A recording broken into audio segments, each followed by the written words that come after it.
Техник технологийн их сургууль Япон улсад дадлагжигч оюутан хөтөлбөрийг сүүлийн 9 жилийн хугацаанд тасралтгүй хэрэгжүүлж ирсэн.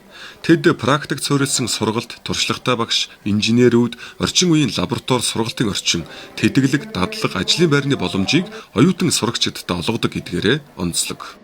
1200 одоо 80 төгсөгч бол өнөөдөр энэ сайхан Монгол улсынхаа хоймор болсон богдуулынхаа ангир дээр ингээд дипломынхаа зэргийг хүртээд ингээд дипломаа гардаж авч байгаа ийм сайхан үйл ажиллагаа болж байна. Тэгээ энэ үйл ажиллагаа бол маш онцлогтой болж байна. Жишээлх юм бол манайх инженер бэлддэг сургууль. Ихтэл өнөөдөр бол багш мэргэжлийн боловсролын магистрийн хөтөлбөрөөр одоо Германы олон улсын хамтын ажиллагааны нийгэмлэгтийн дэмжлэгээр анх одоо үүсгэн байгуулагдчихсэн багш бол энэ мэргэжлийн боловсролын салбар чанартай одоо боловсон хүчин бэлтгэх багшийн хөтөлбөр бол магистрийн зэрэгээр ингэж төгсөж байна. За дээрээс нь 4 удаагийн төгсөлт болж байна. Барилга угсралтын мужааны төвөгчээр төгсөж байгаа.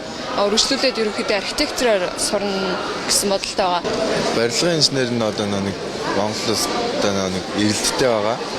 Тэрүүгээрээ одоо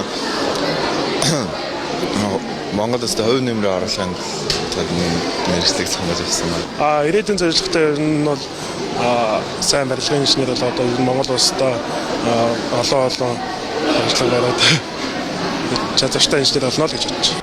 Ирээдүйн инженер технологийн мэргэжилтнүүдийг бэлтгэдэг техник технологийн их сургууль түүний харьяа техник технологийн политехник коллежийн 42 дахь эрдмийн баяр амжилттай болж өндөрлөлөө.